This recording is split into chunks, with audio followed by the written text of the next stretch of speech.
Nous avons décrété l'année 2025 comme l'année du jubilé, de l'intimité, de la fécondité. C'est le jubilé en tant que moment de conversion qui nous conduira à l'intimité avec Dieu. Cette intimité sera à son tour la source d'une grande fécondité. La démarche est celle-là. L'année jubilaire, c'est l'année où on rentre auprès de Dieu. L'année où on se réconcilie avec Dieu. L'année où on se convertit. Où on demande à Dieu d'être indulgent à notre endroit. Et où on fait amende honorable. On répare ses torts. Ah, c'est les jubilés. Alors, comment nous allons réparer nos torts? En étant les intimes du Seigneur. Et si nous sommes les intimes du Seigneur, qu'est-ce qui va se passer? Nous serons féconds. C'est ça l'idée. Jubilé. Quand on dit jubilé, voyez la conversion là-bas. Dieu nous convertit à quoi? Il nous conduit au désert. Il nous conduit dans l'intimité. Il veut nous parler dans l'intimité de notre cœur. Alors, s'il nous parle ainsi dans l'intimité, qu'est-ce qui va se produire? La fécondité. Mais tout commence avec les jubilés. Comme toutes les années passées, ce sont les 2 derniers chiffres du millésime qui ont fondé notre choix. En effet, le chiffre 25 renvoie à l'âge où tout lévite devait se consacrer au service du Seigneur dans l'attente de la rencontre intimité. 25 renvoie aux 25 faits surnaturels de la vie d'Élie. C'est ça la fécondité. Et puis 25 renvoie à la tranche d'année qui nous fait passer d'un jubilé à un autre. Quand, comme moi je suis prêtre, j'ai fait 25 ans. Donc j'ai donc fêté mon jubilé d'argent. Sachez qu'il y a des gens qui n'arrivent pas à fêter le jubilé d'argent. Même si c'est 25 ans. Alors les autres, les plus vigoureux, arrivent jusqu'au jubilé de 50 ans. C'est l'on l'appelle jubilé d'or. Après celui-là, il y a des gens qui arrivent à 75 ans. Ça, c'est le jubilé d'albâtre. Et enfin, quand on a dépassé cette étape, on fait encore 25 années, on tombe dans le centenaire. On devient centenaire. Amen.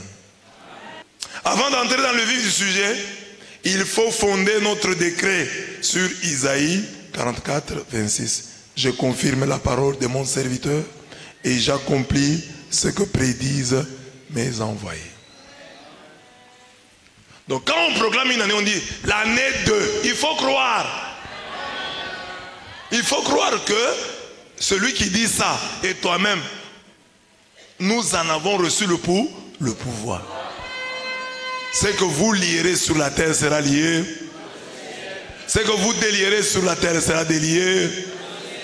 Alors nous lions sur la terre, nous disons, cette année, année du jubilé. Cette année, année de l'intimité. Cette année, année de la fécondité. Alors, Dieu dit que si nous nous disons ça, il va confirmer notre parole. Il va accomplir ce que nous prédisons. C'est Dieu qui dit ça. Pourquoi toi tu ne crois pas? Dieu vient de dire qu'il confirme la parole de son serviteur. Est-ce qu'il y a des serviteurs de Dieu ici? Est-ce qu'il y a des serviteurs de Dieu ici? Alors serviteurs de Dieu, dites un mot, prononcez une parole et Dieu la confirmera. Dieu fera des grandes en 2020. Tu viens de les dire maintenant, mais je te connais. Dès que tu sors, tu changes.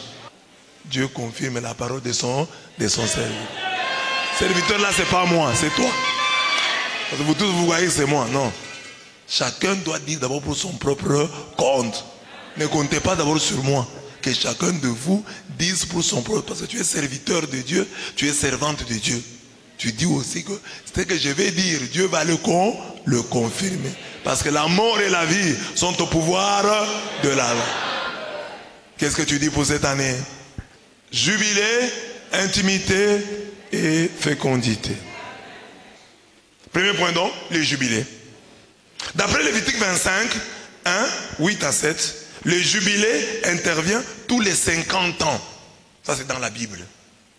Le Seigneur parla à Moïse sur le mont Sinaï et dit, vous compterez 7 semaines d'année. C'est-à-dire 7 fois 7 ans. Soit 49 ans. Le 7e mois, le 10 du mois, en la fête du grand pardon, le Yom Kippour. En la fête du grand pardon, le Yom Kippour. Vous sonnerez du corps pour l'ovation. Sonnez.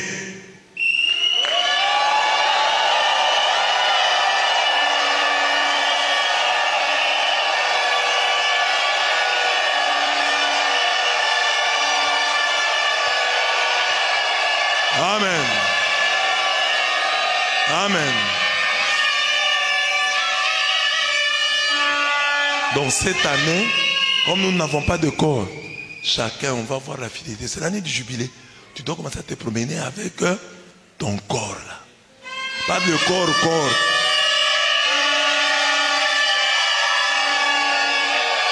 Amen. Pour marquer les jubilés, tu peux être assis chez toi, comme ça tu te réveilles. Tu te... C'est l'année.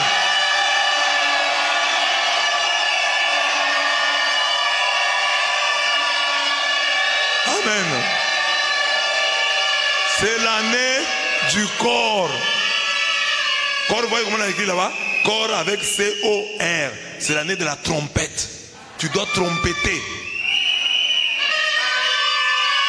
Comme tu n'as que ça, fais-le.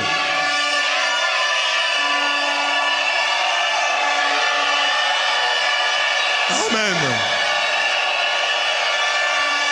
Amen. Comme tu fais ici, il y a des gens qui sont dérangés par ça. C'est comme ça que tu vas déranger les sorciers.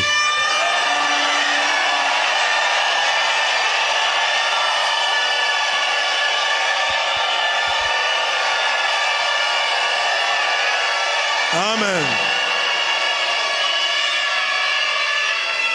L'année du jubilé, eux ils sonnaient une fois. Mais toi, je veux que tu sonnes toute l'année.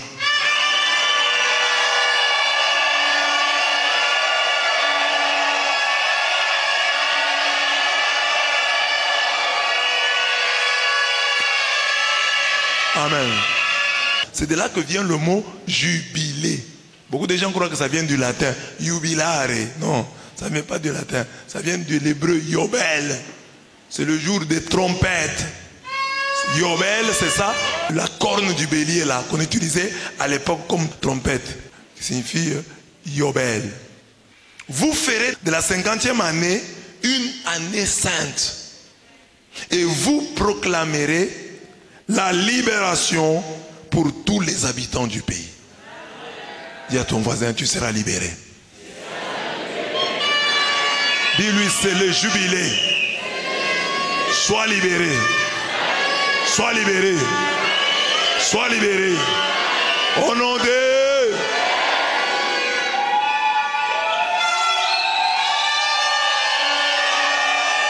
Amen. L'année où on sonnait des trompettes au Yom Kippour, il n'y avait pas d'esclaves. Tous ceux qui étaient esclaves, l'esclavage prenait fin. Les Juifs, Dieu leur a créé cette foi dans le jubilé pour réprouver leur foi, mais aussi pour se donner l'occasion de se pardonner, de se libérer. Donc quand les Juifs, tu as une dette, la 50e année arrive, par exemple, comme maintenant là, nous on a commencé à compter à partir de 1300. 1300, on fait 25 ans. Le pape Boniface VIII a dit, tous les 25 ans, nous aurons un jubilé, contrairement à la Bible qui dit 50 ans chez les Juifs. Et nous, nous fêterons pour permettre à chaque génération de pouvoir participer. Parce que quand vous mettez 50-50, les gens qui ont fêté les jubilés de l'année dernière, les derniers jubilés, on n'est pas sûr qu'ils fêteront le prochain. Compte tenu de l'espérance de vie. Alors on a dit, non, chaque 25, on fêtera. C'est que le juif, parce que nous ne sommes plus dans l'Ancien Testament. Notre jubilé, c'est Jésus-Christ. Jésus-Christ est venu nous libérer. Nous n'avons pas besoin d'un jubilé, hein, proprement dit, comme dans l'Ancien Testament. Non. Jésus nous a déjà libérés. Il est venu annoncer une année de grâce. L'année de grâce, là, c'est ça, l'année du jubilé. Alors, là, on dit, aucun esclave. Donc, si tu avais une dette, à supposer que l'année jubilaire tombe l'année prochaine. 50 ans qui comptaient 50, après un groupe de 50 ans, pan, il passe à un autre jubilé. Non, donc, quand la 49 année, 50e année, pas d'esclaves, pas de dettes. Si par exemple quelqu'un a vendu sa maison à cause de la pauvreté, l'année du jubilé vient, il récupère sa maison. Par exemple, tu as payé la maison, l'année du jubilé, par exemple, c'est 200 et 2025. Toi, tu as payé la maison en 2023. Tu ne savais pas. Ou tu savais. Mais dès qu'on sonne les jubilés là, le propriétaire vient récupérer sa maison. Il dit, papa, c'est jubilé, je récupère ma maison. Tu laisses. C'est l'année du jubilé. C'est pourquoi les gens faisaient des efforts pour ne pas vendre. Quand ils voient l'année du jubilé, il va vendre en tenant compte. Il va acheter plutôt en tenant compte du jubilé. Il dit non, je peux jouir de cette maison pendant 25 ans, pendant 30 ans, je peux payer. Mais s'ils voient que le jubilé approche, les gens n'achètent rien. Parce que si tu achètes, quelqu'un peut venir et tu lui remets la parcelle. Parce que le jubilé, tu quittes la parcelle, il retrouve sa propriété. Amen. Ce sera pour vous les jubilés. Chacun de vous réintégrera sa propriété. Tout ce qui t'a été pris, tu vas le récupérer. C'est ça le jubilé. On t'a pris des choses, au jubilé tu les récupères.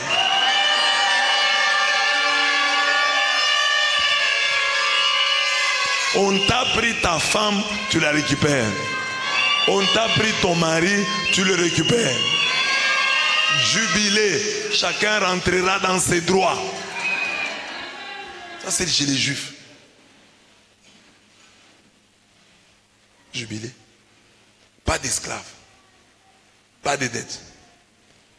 Chacun de vous retournera dans son clan. Cette 50e année sera pour vous une année jubilaire. Vous ne ferez pas les semailles, vous ne moissonnerez pas le grain qui aura poussé tout seul, vous ne vendangerez pas la vigne non taillée. La 5e année là, vous ne faites aucun travail. La terre se repose, vous aussi vous reposez. Alors les gens se demandaient, mais maintenant si nous nous reposons, nous allons manger comment? Dieu avait dit la 48e et la 49e année. Je vais faire en sorte que vous ayez une récolte abondante. Comme ça, vous aurez des biens en réserve pour manger durant cette 50e année où il n'y avait ni semaille, ni moisson. Et imaginez les enfants d'Israël. Donc, une année, d'après la loi de Dieu, tu ne fais rien. Et Dieu te promet qu'il va te nourrir. Les jubilés sera pour vous chose sainte. Donc il ne faut pas blaguer avec ça. Que jubilé c'est seulement les trompettes, point, non. C'est une chose sainte. C'est une année sainte. C'est l'année où tu t'efforces à être saint. Où tu fuis le mal. Où tu cherches le bien. Ne pense pas que jubilé, c'est seulement jubilé, trompeter, se réjouir. Non, jubilé, c'est une année sainte. Considère le jubilé comme une chose sainte. Vous mangerez ce qui pousse dans les champs. En cette année jubilaire, chacun de vous réintégrera sa propriété. Toi à qui on a pris des choses, toi à qui on a volé des choses, dans le physique comme dans le spirituel, il y a des choses qu'on t'a volées. Mais Dieu dit, tu vas réintégrer ta propriété. Si dans l'intervalle, tu dois vendre ou acheter, n'exploite pas ton compatriote. Quand tu achèteras à ton compatriote, tu tiendras compte des années écoulées depuis le jubilé. Celui qui vend tiendra compte des années qui restent à courir. Vous comprenez ce que je vous ai dit là? Donc si tu sais que les jubilés c'est dans 3 ans, tu ne vas pas vendre cher. Parce que tu sais que tu vas récupérer. Toi aussi, qui achètes, tu tiendras compte. Si quelqu'un te dit, ma maison ici, tu as encore 40 ans. Nous sommes à 40 ans du jubilé. Tu vas la payer à plus cher. Mais celui qui vend sa parcelle à 3 ans du jubilé, il doit vendre à vil prix pour ne pas exploiter son frère. Plus il te restera d'années, plus tu augmenteras le prix. Moins il en restera, plus tu réduiras les prix. Car la vente ne concerne que le nombre de récoltes. Tu n'exploiteras pas ton compatriote. Tu craindras ton Dieu. Je suis le Seigneur votre Dieu. Donc le jubilé est exigeant. C'est une année sainte. Déjà dire l'année du jubilé, c'est nous inviter à la conversion. C'est nous inviter à la sanctification.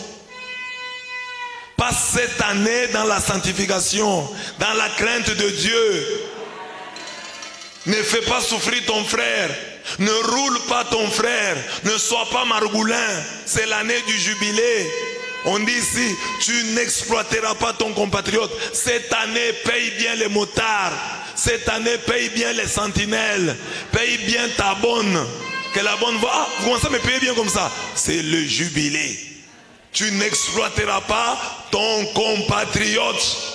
C'est pas pour dire que les autres années tu peux exploiter. Mais l'année du jubilé, tu tiens compte de ça. Tu évites d'exploiter les autres. N'exploite pas. Ne profite pas de ta position. Comme c'est l'année du jubilé, que nos travailleurs retrouvent le bonheur. S'il y a quelqu'un que tu as roulé en lui achetant ceci, cela, remets-lui ça.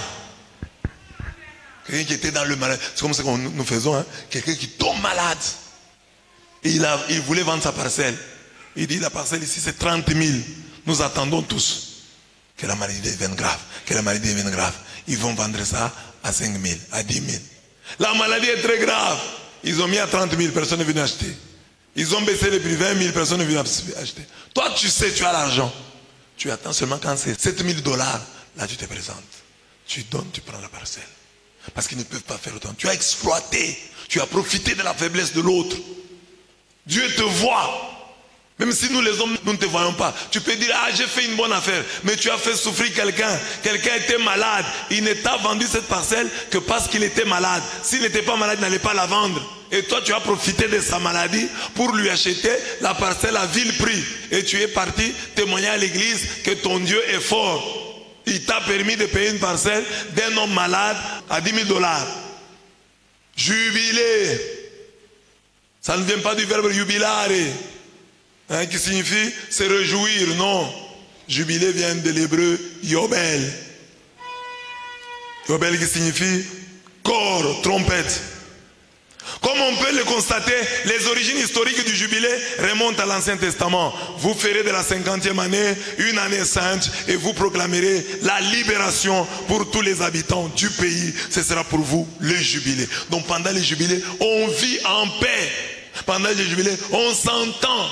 Pendant les jubilés, on n'a pas de problème avec les gens. La chanson du jubilé, Likambonamotote. C'est ça le jubilé. Si déjà l'ouvrier tu le traites bien, que dire de ton père, que dire de ta mère, que dire de ton époux, que dire de ton épouse, que dire de tes enfants, que dire de tes parents, que dire de tes frères et sœurs avec qui vous priez. Pendant les jubilés, fraternisons, entendons-nous. La trompette avec laquelle s'annonçait cette année particulière était une corne de bélier appelée en hébreu Yobel, d'où dérive le mot jubilé. Dans le Nouveau Testament, Jésus se présente comme celui qui porte à son achèvement l'ancien jubilé, étant venu annoncer l'année de grâce du Seigneur. Amen. Luc 4, 19, c'est ce qu'il dit. Je suis venu libérer les opprimés, etc. et annoncer une année de grâce du Seigneur. L'année où Dieu va pardonner. On demande aux chrétiens d'aller en pèlerinage à Rome. Si tu as un peu de moyens, va en pèlerinage à Rome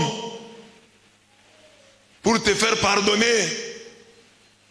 Depuis sa première édition en 1300, avec le pape Boniface VIII, le jubilé est une occasion unique pour revenir au Seigneur, pour consolider la foi, pour favoriser les œuvres de solidarité et de communion fraternelle au sein de l'Église et de la société.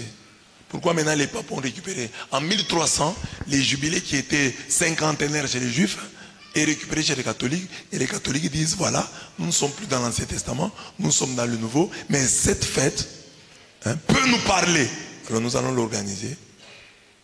Mais nous ferons tous les 25 ans.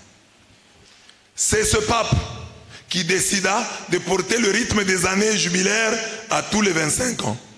Tous les 25 ans, donc, on décrète une année de grâce au cours de laquelle les fidèles libérés de leurs peines, de leurs dettes.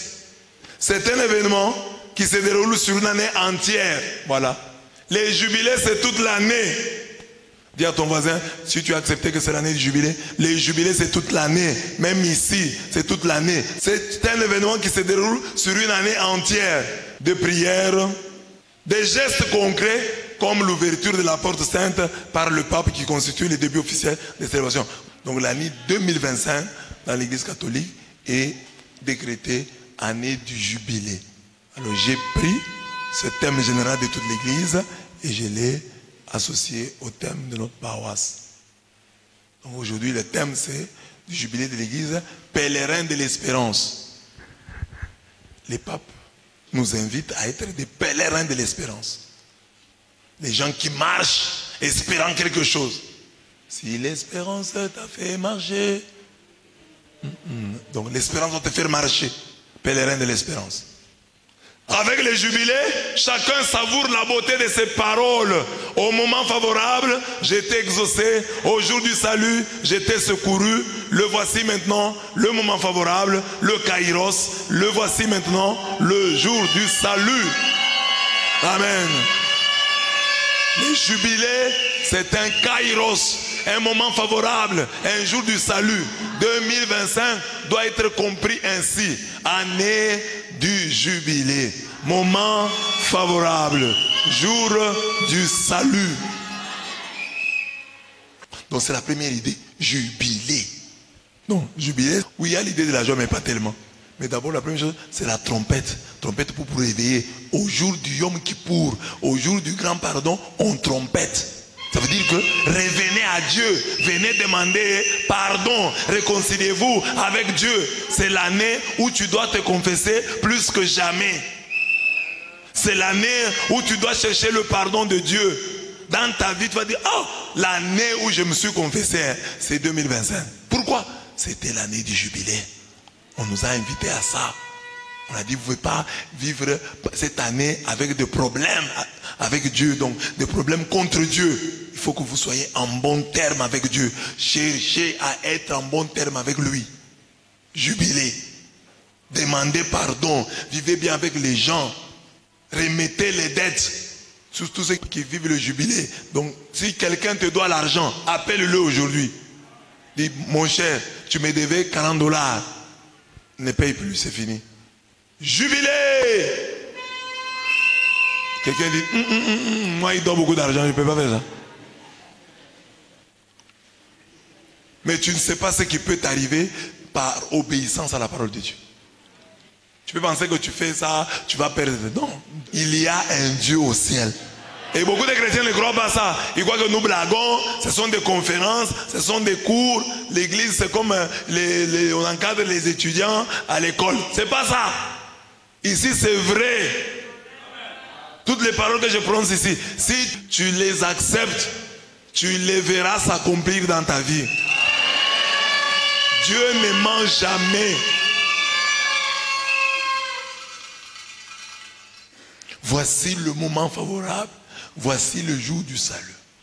Donc le jubilé, c'est un kairos, un moment favorable et un jour du salut. Sois sauvé. Profite de la faveur de Dieu. le jubilé est aussi réel. Comme nous les gens de la paroisse universitaire, nous avons déjà compris que Noël est réel. De la même manière, je vous dis que le jubilé est vérité. Le jubilé est vérité.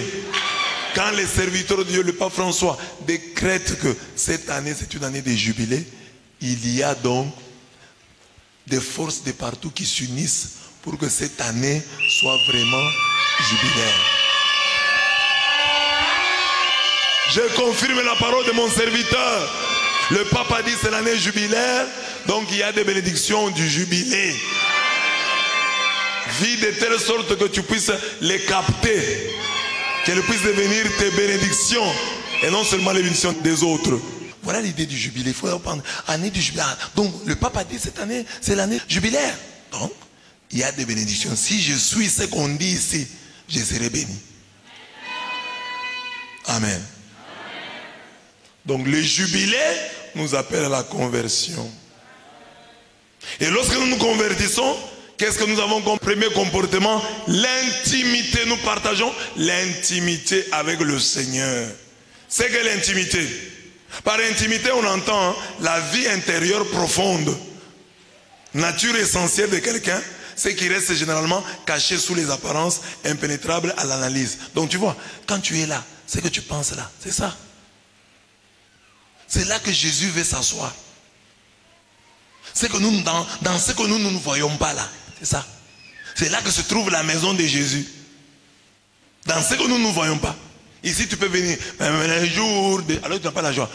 Le jour de joie. Mais il n'y a rien. Dieu sait ce qu'il y a. Une fille peut venir ici danser parce qu'elle veut montrer son corps au garçon qui est derrière elle. Alors il danse. Avec un objectif. Dieu sait pourquoi tu danses. Pour qui tu danses. Tu peux nous tromper nous, mais Dieu tu ne peux pas le tromper. Maintenant c'est pourquoi il faut soigner l'intimité. Parce que Dieu lui il sonde les reins et les cœurs. Il ne regarde pas à l'apparence. Il sonde les reins et les cœurs. Il veut voir ce qu'il y a au fond de ta maison. Il te demande, Madame la tortue, qu'est-ce qu'il y a au fond de ta maison? L'intimité c'est quoi? C'est ce qui reste généralement caché dans les apparences, impénétrable à l'analyse. Vie privée, propre à tel individu ou tel couple, ce qui est strictement personnel et généralement préservé des curiosités indiscrètes. Partie généralement cachée de l'anatomie d'un individu, notamment les parties génitales. L'intimité aussi c'est ça. C'est que tu ne montres pas aux gens là. Là où le soleil n'arrive pas, c'est ça. Intimité, ce qui appartient à la vie érotique, secrète, contact charnel étroit, rapport sexuel. Définition, qualité de ce qui favorise l'épanouissement des relations amicales profondes par une tranquillité propice aux confidences. Mon ami intime, c'est-à-dire celui avec qui je partage de confidences.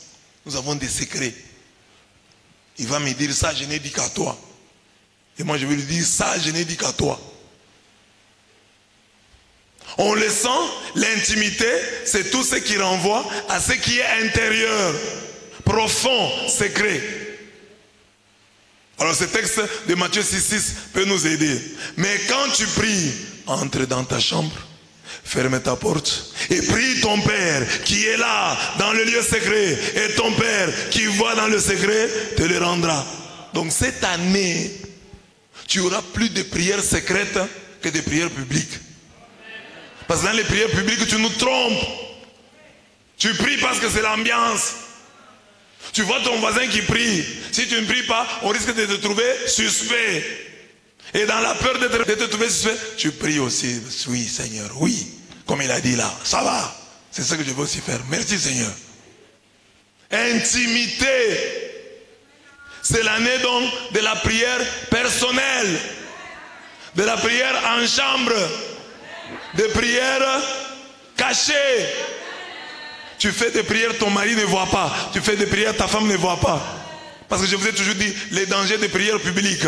Quand tu pries, tu as une femme à la maison. La femme te considère déjà comme l'homme de Dieu, comme l'homme de feu. Alors tu peux commencer à prier simplement pour édifier ta femme. Au nom du Père et du Fils. Quand la femme dort, toi tu es là. Seigneur, en ce moment-ci, où certaines femmes sont en train de dormir, moi je suis debout devant toi pour te bénir, pour te louer. Intériorité. Fuyons toute superficialité. Dieu sonde les reins et les cœurs. Dieu veut voir ce qu'il y a dans ton cœur. Est-ce que ton âme prie? Est-ce que ton cœur prie? Ou tes prières s'épuisent dans la publicité? Je vous ai parlé une fois, nous étions en Kizito, nous avons organisé à la place Kizito une convention des jeunes catholiques. Alors on fait la conjoque, il y avait des filles qui entraient en transe. Alors juste quand je vais prêcher, il est déjà tard, ces filles-là commencent à entrer en transe et la transe ne se termine pas. Moi je dois prêcher. Qu'est-ce que j'ai fait? Je vais leur imposer les mains. J'ai dit, termine, arrêtez, arrêtez, on va prêcher, arrêtez. Ils ne comprennent pas. Je leur envoie d'autres personnes, ils ne comprennent pas. Troisième opération, je les chasse. Ils vont à la sacristie et ils en reviennent lucides. J'ai compris que leur esprit aimait beaucoup le public. C'est l'année de... Mais quand tu pries, entre dans ta chambre, ferme ta porte et prie ton Père qui est là dans le secret. Et ton Père qui voit dans le secret te le rendra. Cache tes prières. Cache tes prières.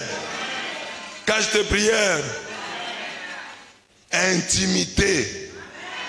Et parfois tu fais les chapelets dans la poche et quelqu'un te salue. Oh, docteur, bonjour. Tu sommes le chapelet. Je suis en train de prier, tu me déranges. Docteur, bonjour. Intimité. Donc cette année, tu vas te côté. J'ai prié à l'église. J'ai vraiment prié. J'ai pleuré. J'ai crié là-bas. Parce que ici, tu peux commencer à prier pour nous édifier. Ah, quand je prie là, il me félicite beaucoup. Maman, aujourd'hui, hein, vous nous avez fait prier. Dès qu'on te dit ça, tu te sens bien. Il ne reste qu'à dire à la personne qui te complimentait, là, je n'ai rien fait. Mais demain, venez demain. Beaucoup de gens ont fait ça. Ma prière n'a pas bête, ma prière n'a pas danger. C'est comme les gens qui font des prières extérieures. Ils sont souvent tentés. Hein. Quand on te donne la parole, frère, prie pour nous. Ô éternel Dieu de gloire, quand je regarde dans la Bible, tu veux prêcher? Quand je regarde dans l'Apocalypse, je vois Apocalypse 22, verset 11. Seigneur, tu es en train de dire comme ça. Et quand je retourne dans Isaïe, je vois la même chose. Ô Dieu de gloire. Papa, prie devant Dieu. N'essaie pas d'impressionner les gens. Merci Seigneur pour ce repas que tu nous as aboulé. Merci aussi pour ceux qui l'ont mijoté. Faites qu'en le boustifaillant, nous ne soyons pas des xénophobes. Quand il a terminé, les gens ont acclamé. Oh, frère dictionnaire! Mais est-ce que Dieu a entendu cette prière? C'est ça le péché des jeunes philosophes et des jeunes théologiens. Il entre à peine en théologie, en philosophie, il commence à parler. La métaphysique. Toi, tu connais la métaphysique? Quand on dit Hegel, ça c'est ce que Hegel refuse. Intimité. Le chiffre 25 comme symbole de l'intimité. Là c'est Matthieu 6,6. Retenez ça. Tu connais Matthieu 7,7, le verset des mendiants. Retiens 6,6, le verset des intimes, de ceux qui entrent dans la chambre. Matthieu 6,6. Cache-toi pour prier. Pas la nuit, tu te réveilles là, tu déranges tout le monde. Yesu azali awa, yes, dans la parole, azali awa, Yesu azali awa, nabiso. Intimité. Le chiffre 25 comme symbole de l'intimité. Le Seigneur parlant à Moïse, il dit, ceci concerne les Lévites. Depuis l'âge de 25 ans, voilà, nous avons trouvé 25. Et au-delà, chacun sera destiné au service du culte pour remplir une tâche dans l'attente de la rencontre. À 50 ans, il se retirera du service actif, il ne servira plus.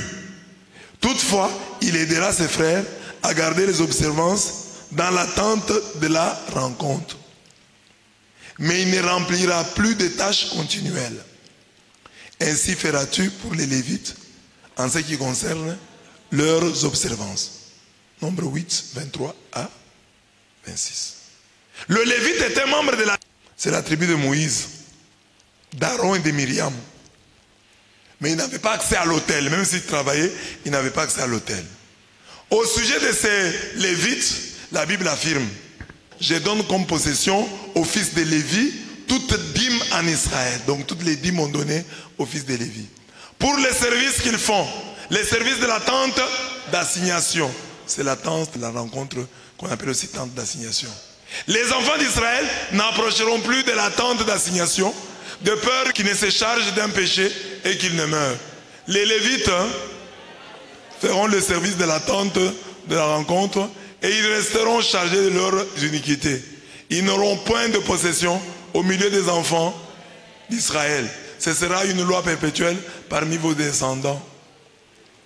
Je donne comme possession aux Lévites les dîmes que les enfants d'Israël présenteront à l'Éternel par élévation. C'est pourquoi je dis à leur égard, ils n'auront point de possession au milieu des enfants. Donc les Lévites, eux, devaient seulement manger les dîmes. Dans la répartition des terres là, on n'a pas pensé à eux. On a dit non, eux, ils n'auront que le Seigneur comme héritage. On ne va pas leur donner la terre. Eux, leur terre, c'est Dieu. Les Lévites. Mais ces gens-là entraient au service de Dieu à 25 ans au-delà. Voilà pourquoi nous avons pris 25 comme chiffre de l'intimité. Parce que nous avons trouvé qu'à 25 ans, ils allaient servir Dieu où? Dans l'attente de la rencontre. Dans l'attente du rendez-vous. Dans l'attente d'assignation. En Israël, on essaie Lévite. Si tu es de la tribu de Lévi, tu vas naître Lévite. Tu ne vas pas le devenir. Et en tant que tel, on devait, à 25 ans, travailler dans la tente de la rencontre. Moïse prenait la tente et la plaçait hors du camp. La tente était mise hors du camp. Les gens sont ici, la tente là-bas, hors du camp, à bonne distance. On l'appelait tente de la rencontre. Et quiconque voulait consulter le Seigneur devait sortir hors du camp pour gagner la tente de la rencontre. Donc si tu veux demander la vie de Dieu, tu quittes ta maison. Ils étaient au désert. Tu quittes le camp, tu vas là-bas, là où se trouve la tente de la rencontre. Quand Moïse sortait pour aller à la tente, quand Moïse sort pour aller à la tente, tout le peuple s'est levé.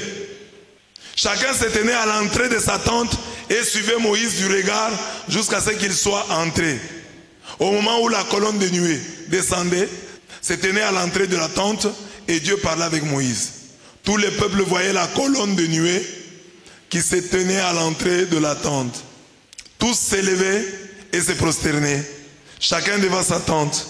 Le Seigneur parlait avec Moïse face à face, comme on parle d'homme à homme. Puis Moïse retournait dans le camp. Mais son auxiliaire, le jeune Josué, fils de Nun, ne quittait pas l'intérieur de la tente. Ne quittait pas l'intérieur de la tente. Quand nos filles qui ont beaucoup étudié là, et nos garçons qui ont beaucoup étudié, n'aiment pas rester dans la tente. Josué a fait que les études. Mais il trouvait sa joie à rester dans la tente. Quand il est dans la tente, il ne sort pas. Il est intéressant de noter que cette intimité s'est moquée de nos clivages tribaux et triviaux. En effet, Josué était de la tribu d'Éphraïm. On a dit que c'est le Lévite qui doit être là. Mais Josué est de la tribu d'Éphraïm. Comment il se retrouve dans l'attente de la rencontre? On le voit, les thèmes de l'intimité touchent tout le monde. Parce que Josué, qui n'est pas de la tribu de Lévi, restait dans l'attente. Donc toi aussi qui es ici, Kassaïen, Louchois, Quinois, ça te concerne.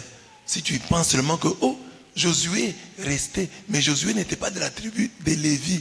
Ce n'était pas un Lévite. Mais c'est quelqu'un de la tribu d'Éphraïm. Mais comme ça lui arrive, ça peut aussi nous arriver. Donc ne disons pas, oh non, ce texte-là parle des Lévites. On parle des Lévites qui, à 25 ans, restent dans l'attente de la rencontre. Mais on ajoute que Josué, lui, est resté. Il ne quittait pas. Chacun de nous, même sans être Lévite, ne doit plus quitter l'intimité de l'attente, du rendez-vous. Cette intimité gluante, visqueuse, n'a pas d'âge. J'ai dit au premier point qu'il n'a pas de tribu. J'ai dit, j'ajoute, il n'a pas d'âge. Luc 2, 37 parle ainsi de la prophétesse Anne. Restée veuve et âgée de 84 ans, elle ne quittait pas le temple et elle servait Dieu nuit et jour dans le jeûne et dans la prière. Elle ne quittait pas le temple. Josué ne quittait pas l'attente de la rencontre. Là, c'est l'intimité. 25 symboles. Les Lévites, à 25 ans, entraient, commençaient à servir Dieu dans l'attente. Et on nous donne quelqu'un, Josué, lui, il n'était pas Lévite, il était Ephraïmite, mais il est resté. Parce que c'était le lieutenant de Moïse, il est resté là-bas. Et on cite la prophétesse Anne. Elle aussi ne quittait pas le temple. Parce qu'à l'époque de l'attente des rendez-vous, ils n'ont pas encore construit le temple. Voilà pourquoi ils prient dans l'attente. Mais à l'époque d'Anne la prophétesse, ils ont le temple. C'est pourquoi Anne, on dit qu'elle ne quitte pas le temple. Au temps de Josué, il n'y avait pas de temple. Il y avait une tente. Quelques modèles d'intimité avec le Seigneur. Premier modèle, Daniel. Nous connaissons ça. Lorsque Daniel sut que l'acte avait été dirigé, il entra dans sa maison. Les fenêtres de sa chambre, la plus haute, s'ouvraient en direction de Jérusalem. Et 3 fois par jour, il se mettait à genoux, s'adonnant à l'intercession et à la louange en présence de son Dieu, comme il avait toujours fait. Daniel 6, 10, certaines versions, 11 d'autres versions. Cette année, chacun de nous doit se battre pour imiter cette prière d'alliance qui liait Daniel à son Dieu. Donc, Daniel priait, on dit, dans sa chambre. Que ta chambre devienne un sanctuaire. Que ta chambre devienne une tente de la rencontre, une tente du rendez-vous, une tente d'assignation. C'est ça cette année. L'année dernière, c'était l'adoration. Et les services divins à temps plein. Adoration, nous avons fait ici. Nous venons à genoux. Nous faisons ceci. Des services à temps plein. Tu as fait ce que tu as fait là. Mais aujourd'hui, on dit, attention, intimité. Pourquoi est-ce que tu n'as pas bien fait l'adoration cette année? Pourquoi cette année, tu n'as pas réussi à bien servir Dieu, à servir Dieu à temps plein? C'est parce que tu n'avais pas ça. Parce que le socle sur lequel est bâti notre apostolat, notre prière, c'est cette intimité que nous avons avec le Christ. Si tu es l'intime de quelqu'un et tu l'aimes, tu vas vivre autrement. Mais nous avons des gens que nous n'aimons pas, mais que nous devons supporter. Un enseignant de géographie 4e. Vous vous souvenez de géographie 4e? Il y a des calculs là-bas. Nous sommes venus étudier géographie, on nous donne les noms des capitales. Ça nous suffit?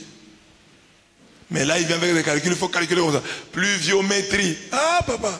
Alors tu vois un professeur comme ça, surtout s'il vient à peine déterminé. Il veut donner toute la matière. Mais quand nous avons un professeur comme ça, nous le supportons, nous devons rester avec lui. Mais ce n'est pas que nous aimons. Alors Dieu veut que nous puissions aimer. Intimité. Prie dans ta chambre. C'est bien de venir prier ici à l'église. Parce qu'il y a beaucoup de chrétiens, toutes leurs prières, c'est celles qu'ils font ici. Comme là, nous venons de faire comme ça. Dès que nous allons quitter ici, nous allons à la maison. Beaucoup de gens ne vont pas se mettre à genoux pour prier à leur maison. Merci Seigneur, je viens de rentrer la prière, j'arrive chez moi, je vais me reposer un peu, reste avec moi. Non. Quand on rentre comme ça, sur la chaise, point. Sur le lit, point. Et puis après on se réveille, point, on vient encore à notre prière publique. Éternel Dieu de gloire, nous sommes devant toi, nous sommes devant toi, nous sommes devant toi, nous sommes devant. Toi tu n'es pas devant les seigneurs, tu es devant les gens. Dis à Dieu, je suis devant les gens. Intimité, prière personnelle.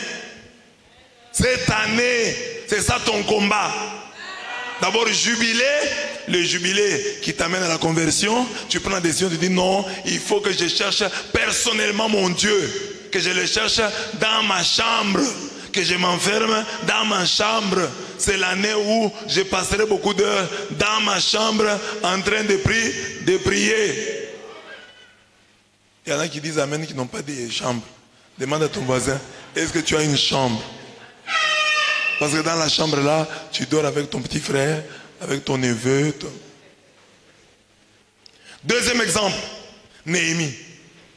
La 20e année du règne d'Artaxerxès, au mois de Nisan, je présentais le vin. Donc il travaillait chez le roi, mais il était celui qui devait verser le vin dans la coupe du roi. Je n'avais jamais montré de tristesse devant lui. Mais ce jour-là, le roi me dit, pourquoi ce visage triste? Tu n'es pourtant pas malade. Tu as donc du chagrin? Rempli de crainte, j'ai répondu, que le roi vive toujours. Comment n'aurais-je pas l'air triste quand la ville où sont enterrés mes pères a été dévastée et ses portes dévorées par le feu? Le roi me dit alors, que veux-tu donc me demander? Là, il est en train de servir. Le roi lui dit, que veux-tu donc me demander? Il dit, j'ai fait une prière au Dieu du ciel. Parce que toi, tu crois que la prière, c'est seulement aller à la maison, s'agenouiller. Non, tu peux prier alors que tu sers le vin au roi. C'est ça aussi l'intimité. Donc, le roi croit que tu ne verses que du vin alors que tu es en train de prier. Quelle belle prière. Tout le monde croit que tu travailles, mais toi tu pries. J'ai fait une prière au Dieu du ciel et j'ai répondu au roi. Donc après avoir fait la prière, il répond au roi. Si tel est le bon plaisir du roi et si tu es satisfait de ton serviteur, laisse-moi aller en Juda, dans la ville où sont enterrés mes pères, et je la rebâtirai. Il avait quel salaire pour rebâtir le temple? Parce qu'il travaillait à la cour royale. Il était échasson du roi. C'est lui qui lui versait du vin. Maintenant, il verse le vin. Dans l'exercice de ses fonctions, il prie. C'est de cette manière que nous pouvons vivre le prier sans cesse. Si sur la moto, tu conduis, tu pries. Dans ton véhicule, tu pries. À l'école, tu pries. Tu es en train de présenter l'interro, tu pries. Tu es en train de prendre note, tu pries à l'intérieur. Les gens ne soupçonnent pas que tu es en train de prier. Tu pries. C'est ça la chambre aussi. La chambre, ce n'est pas seulement la chambre physique là, de votre maison, mais c'est la chambre de ton cœur. Ça, c'est Néhémie. Cette intimité publique de Néhémie avec son Dieu est très étonnante. Il travaille en priant, il prie en travaillant. J'ai fait une prière au Dieu du ciel et j'ai répondu au roi. Donc en même temps, il travaille, mais il prie. Intimité. C'est de cette manière que nous pouvons vivre le prier sans cesse. Parce que prier sans cesse, beaucoup de gens croient, prier sans cesse. J'ouvre la chambre, j'entre. Je me mets à genoux, je prie. Maintenant en sortant, sors aussi à genoux. Prier sans cesse, c'est-à-dire que quand ton cœur est tout entier tourné vers le Seigneur, c'est ça l'intimité. David, dans la nuit je me souviens de toi et je reste des heures à te parler. Oui, tu es venu à mon secours, je crie de joie à l'ombre de tes ailes. Mon âme s'attache à toi, ta main droite me soutient. Ça c'est David. Tout roi qu'il était, dans la nuit il pouvait se reposer. Mais dans la nuit, il se souvient de Dieu et reste des heures à lui parler. Tu peux faire ça la nuit. Tu te souviens de Dieu et tu restes des heures à lui parler. Psaume 62, 7 à 9. En cette année de l'intimité avec le Seigneur, chacun doit pouvoir dire à Dieu cette alliance d'intimité spirituelle. Dans la nuit, je me souviens de toi et je reste des heures à te parler. Quand tu sursautes la nuit, tu fais quoi? Tu restes quelques minutes et puis tu te rendors. Jésus vient de guérir l'homme à la main sèche. Un jour de sabbat. Ses ennemis furent remplis de rage. Rage pourquoi? J'ai pris votre puissance. Et il s'est concerté sur ce qu'il pourrait bien faire à Jésus. Vous voyez la mauvaise foi des gens. Jésus guérit un homme qui avait une main sèche. Et eux se fâchent. C'est ainsi que nous avons des gens comme ça dans notre vie. Ce sont des ennemis. Ils sont remplis de rage. Et il s'est concerté sur ce qu'il pourrait bien faire à Jésus. Vous voulez les tuer pourquoi? Or il advint en ces jours-là qu'il s'en alla dans la montagne pour prier et il passait toute la nuit à prier Dieu. Le jour du sabbat, toi tu viens guérir les gens ici. Mais il guérit. Il va à la montagne pour prier et il passe toute la nuit à prier Dieu. Toi si tu fais les miracles, tu vas dormir. Tu vas passer à tous les endroits pour qu'on te voie. Mais Jésus, après avoir fait les miracles, il court à la montagne, prier. Toi, si tu connais les miracles, tu ne vas plus me prier, tu dis non, je suis devenu puissant. Mais Jésus, qui est fils de Dieu, après le miracle, va à la montagne prier.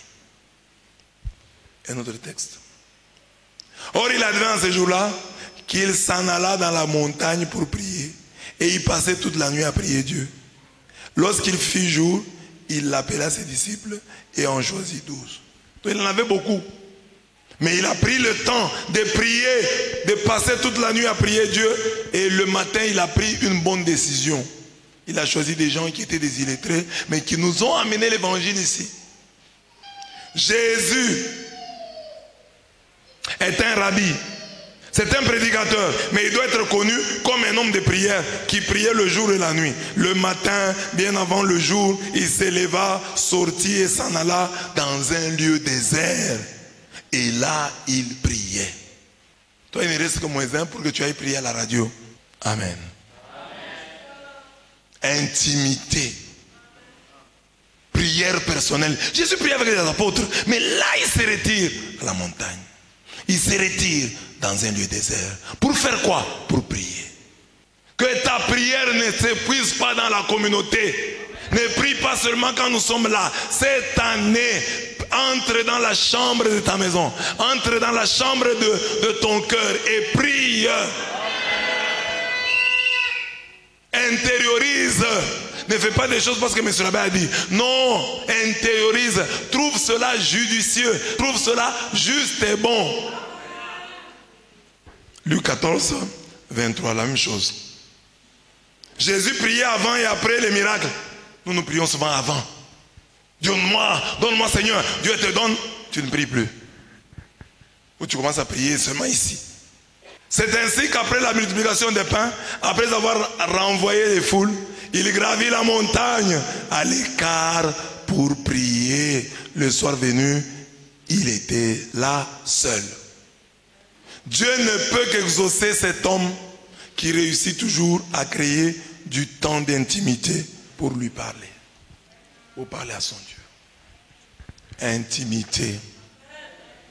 Alors comme je vous le prêche souvent, mes bien-aimés, l'intimité est très importante. J'ai dit, ici nous avons deux couples. Vous avez votre femme, vous avez votre mari. En public, il touche vos cheveux. En public, il vous tient par la main. En public, vous pouvez marcher par-dessus, par-dessous. Mais en privé, quand tu passes sous le feu des caméras, quand il n'y a personne qui te voit, tu pries. Je ne dis pas d'abord ce que tu fais dans le noir. Je voudrais d'abord savoir seulement quand est-ce que tu pries. Là-bas, Achille Mutombo m'a raconté cette boutade de la maman de Karl Rahner. Karl Rahner, grand théologien. Alors la maman de Karl Rahner, c'est un grand théologien, il écrivait des livres et elle apprend que son enfant écrit des livres. Et je viens le voir, il dit, tu pries, toi tu pries. Il dit, mais maman je prie. Il dit, non, tu ne pries pas. Tu écris des livres. Prie. C'est ce qui s'est fait dans l'intimité. Parce que tu tiens ta femme à la main, bon, c'est bien. Tu lui enlèves la saleté qui est dans les cheveux, c'est très bien. Mais ça ne produira rien. Ce que vous faites avec votre femme en public ne produira rien. Pour qu'il y ait fécondité, faites des choses en privé, dans l'intimité. C'est ça qui va nous donner Noël. Intimité. C'est ça la source de la fécondité. Donc, tout ce que nous faisons aussi en public, c'est déjà bien. C'est comme une propédétique, une préparation à l'intimité. Mais si ça s'arrête là, il n'y a pas fécondité, il n'y a pas fruit. Chrétien, retrouve d'abord ton intimité avec Dieu. Le reste viendra par la suite. Mais nous sacrifions l'intimité, mais nous voulons la fécondité. C'est impossible. La fécondité. 25 comme chiffre de la fécondité. La fécondité, c'est quoi? La fécondité, c'est la capacité dont jouissent les femelles des êtres vivants, organisées d'assurer la reproduction de l'espèce. C'est d'abord, ça regarde les femmes. Si on emploie un terme qui n'est pas bon, les femelles. La fécondité, c'est le fait d'avoir un certain nombre d'enfants. La fécondité, c'est la production abondante et de grande valeur dans les choses divines. Quand dans les choses divines ici, tu produis beaucoup. Tu produis bien. Jésus te dit ici, ce qui fait la gloire de mon Père, c'est que vous portiez beaucoup de fruits et que vous soyez pour moi des disciples. C'est ça que Jésus aime. La parabole du figuier stérile est toujours étonnante pour moi. Quelqu'un avait un figuier planté dans sa vigne. Comment on peut retrouver le figuier dans la vigne? Quelqu'un a un figuier qu'il plante dans la vigne. Donc cet homme n'était pas à sa place. Cet arbre n'était pas à sa place. Comment un figuier se retrouve dans sa vigne? Il vient chercher du fruit sur ce dernier et n'en trouva pas. Il dit alors à son vigneron, voilà 3 jours que je viens chercher du travail sur ce figuier et je n'en trouve pas. Coupe-le. À quoi bon le laisser épuiser le sol? Mais le vigneron lui répondit, maître, laisse-le encore cette année, le temps que je pêche autour pour y mettre du fumier. Peut-être donnera-t-il du fruit à l'avenir, sinon tu le couperas. Luc 13, 6 à 9. Cette année, nous nous laisserons interpeller par cette question. Voilà 3 ans que je viens chercher du fruit sur ces figuiers et je n'en trouve pas. Coupe-le. À quoi bon les laisser épuiser le sol? C'est ce que le Seigneur va faire avec nous, avec chacun de nous. Il vient avec la machette. Papa Rémi. Il faut qu'on dise, non Seigneur, Papa Rémi ici, il est toujours parti à ton service. Ah voilà, ça c'est bien. On ne va pas le couper. Mais toi on trouve, tu ne travailles pas pour Dieu. Mais tu occupes le sol pour rien. Tu épuises le sol pour rien. Quand Dieu viendra chercher des fruits chez toi, qu'il les trouve, soit un arbre fécond.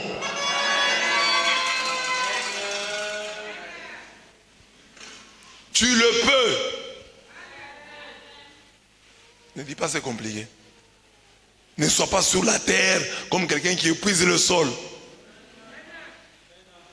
Sois important.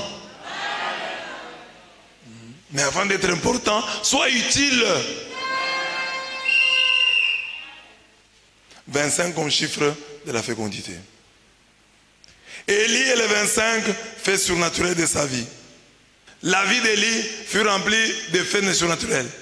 En faisant l'inventaire, on en a trouvé 25. Premier miracle. Élie annonce que la pluie va cesser de tomber. Il annonce donc la sécheresse. Et ça s'est fait. Élie est envoyé au torrent de Kérit. 1 Roi 17, c'est arrivé là-bas. Élie est nourri par des corbeaux au torrent de Kérit. Donc il est envoyé à Kérit. C'est un miracle, non? Parce que, être envoyé, c'est un miracle. Oui, il a entendu Dieu dire, va, je vais te nourrir là-bas. Dieu, il a entendu la voix, c'est un miracle. Et il obéit, il est nourri par des corbeaux au torrent de Kérit. Et Élie est envoyé chez la veuve de Sarepta. Va, il y a une veuve qui va s'occuper de toi. C'est un miracle. Élie est envoyé chez la veuve de Sarepta. Farine et huile inépuisable chez la veuve de Sarepta. Résurrection du fils de la veuve de Sarepta. 1 Roi 17, 17 à 24. Élie reçoit l'ordre de se présenter devant. Prenons ceux qui sont là. Ce sont les miracles dont nous avons besoin. Parfois, toi aussi, tu es parti au torrent de Kérit. Dieu a envoyé des corbeaux qui te nourrissaient. Tu es dans une situation où, cette année, comme fruit, comme signe de la fécondité, il faut que là où Dieu t'envoie, tu sois bien. Tu vas à Kérit, il y a à manger. Les corbeaux te nourrissent. Ces histoires, nous entendons dans la Bible. Oh, les corbeaux ont nourri. Mais pourquoi toi, les corbeaux ne peuvent pas te nourrir? Que Dieu suscite seulement quelqu'un comme ça, qui vient, qui te donne, qui vient, il te soutient. Pourquoi ça ne peut pas arriver? En plus du travail que tu fais. Bon, maintenant, Dieu t'envoie sur une veuve. Tu arrives chez la veuve, tu manges son petit rien. Et ça se termine. Parce que ça nous arrive, hein? Un vieux, un grand frère t'a appelé du village. Tu es venu, il avait une pharmacie. Il t'a laissé la pharmacie pour que tu vendes. Depuis que tu es là, on n'achète plus. Mais Élie va chez la dame et dit, donne-moi à manger. Ça ne va pas se terminer. Il y aura toujours de l'huile, il y aura toujours de la farine. Ça s'est fait comme ça. Et la femme a cru en lui. Mais toi, tu es ailleurs là. Là où tu es parti, chez ton frère, chez ta tante. Tu manges, il n'y a pas d'augmentation. Déjà, depuis que tu manges, maintenant, il n'y a plus rien. Alors, il faut prier pour ça. Moi, je suis chez autrui. J'ai amené quoi? Depuis que tu es là, il commence à pleurnicher. Non, ça allait un peu. Mais depuis un temps, quand il donne seulement la date là, tu vois que c'est depuis que tu es là. Il ne t'hésite pas. Non, tu es arrivé là-bas au mois de janvier, non? Je pense que depuis le mois de janvier, ça ne marche pas. C'est toi. Donc il faut prier pour que les gens qui te font du bien ne manquent pas. Sinon, ils ne vont plus te donner. Ils vont penser que tu es un sorcier. C'est la prière que nous avons, même comme prêtre, bien aimé. Il y a des gens qui nous soutiennent. Et puis soutenir un prêtre, je pense aussi à la même chose. Soutenir un pasteur, c'est le faire souffrir. Parce que maintenant, il commence à se poser des questions. Ah, mais ce papa ici qui m'a donné, si maintenant ça ne marche pas dans sa vie, il va penser comment? Par exemple, quelqu'un vient, il te donne la dîme. Il avait eu $1000. Il prend $100, il te donne. Il rentre à la maison, les $900 ont disparu. Il y a un risque qu'il vienne réclamer sa dîme. Il dit, monsieur, remettez-moi un peu mon argent là. Depuis que je vous ai donné, ça ne marche pas. Donc c'est une croix pour nous. Manger les dîmes des gens.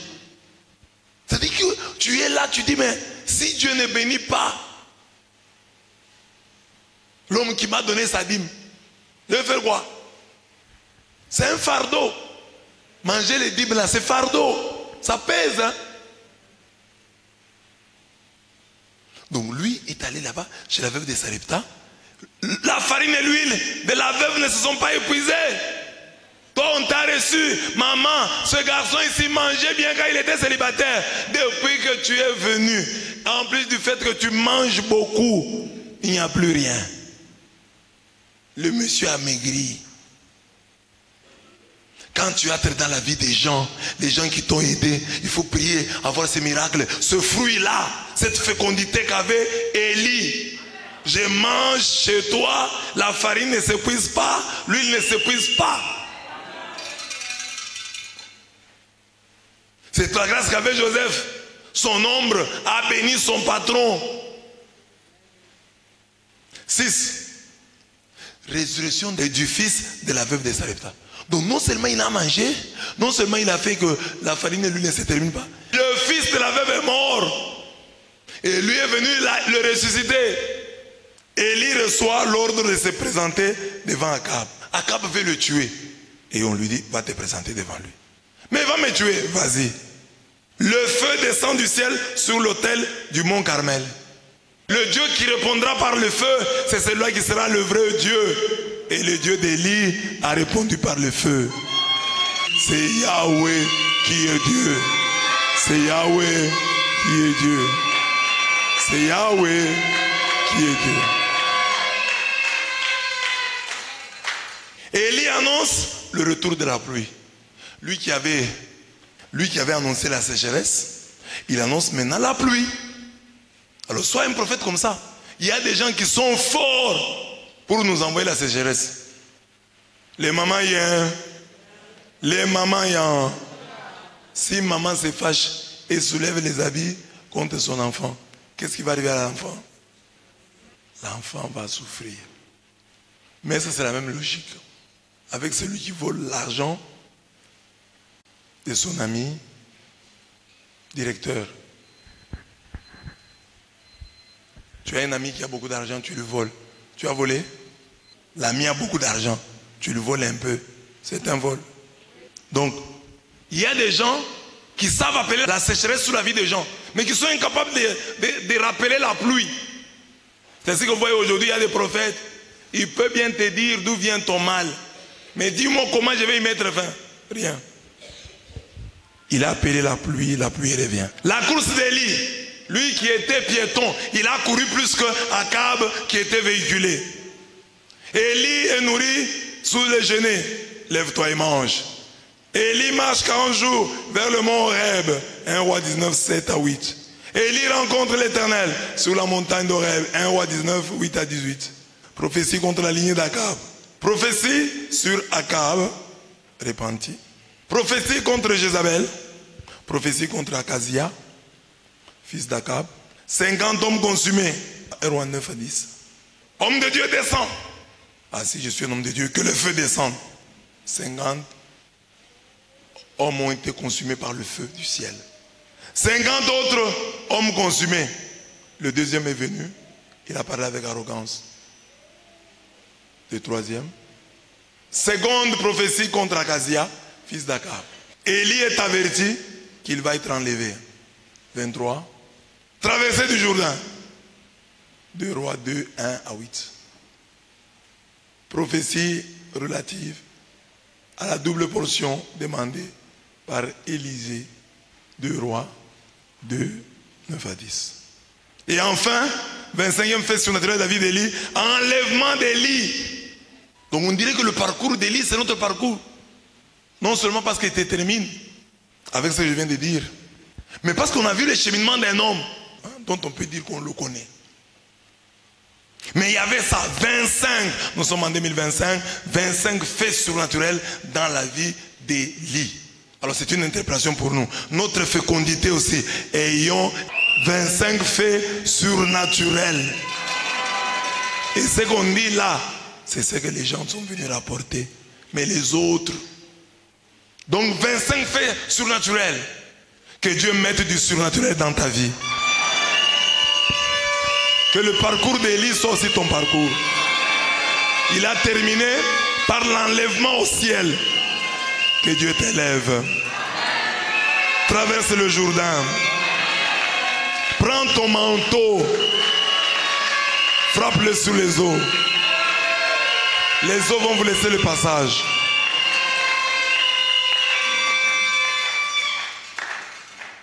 Ces 25 faits surnaturels de la vie d'Élie sont la résistance de sa vie de prière.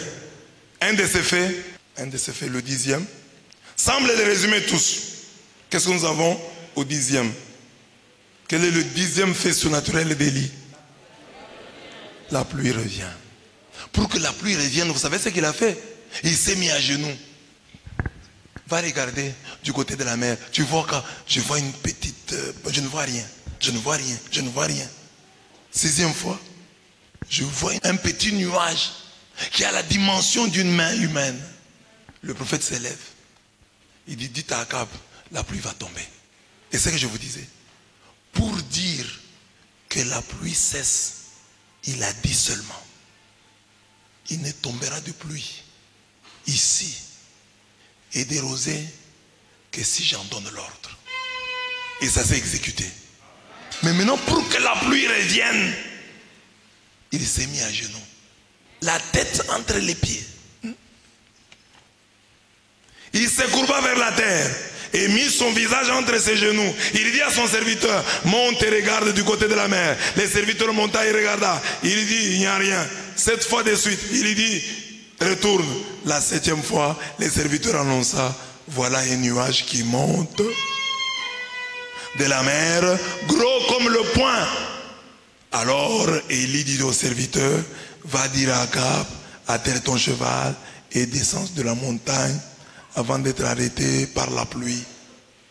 Peu à peu, le ciel s'obscurcit, des nuages poussés par le vent, et il tomba une grosse pluie. Je vous ai posé la question, vous n'avez pas répondu. Pour amener la sécheresse, pas d'effort. Une parole. Il n'y aura pas de pluie durant 3 ans et demi. Sauf si je donne un autre ordre. Mais maintenant, pour faire revenir la pluie, à genoux. 7 fois, va regarder, va regarder. Je vous ai déjà expliqué ça. Pourquoi? La bénédiction a beaucoup d'ennemis. La malédiction a beaucoup d'amis. C'est pourquoi ça se passe facilement. La bénédiction a beaucoup et la malédiction a beaucoup d'amis. C'est comme si les sorciers, les méchants n'attendent que ton mot. Quand tu dis à ton enfant, toi tu n'iras pas de l'avant. Tous les sorciers se coalisent pour dire Amen. Et ils mettent tout en place pour que ta parole méchante, oh maman, puisse s'accomplir. Mais maintenant, quand toi tu te mets à genoux pour prier pour tes enfants, tu n'as pas beaucoup de gens qui te soutiennent. Dans le monde spirituel, tu n'en as pas beaucoup. Parce que toi-même, tu ne t'es pas soutenu. Comment les mamans réussissent-elles?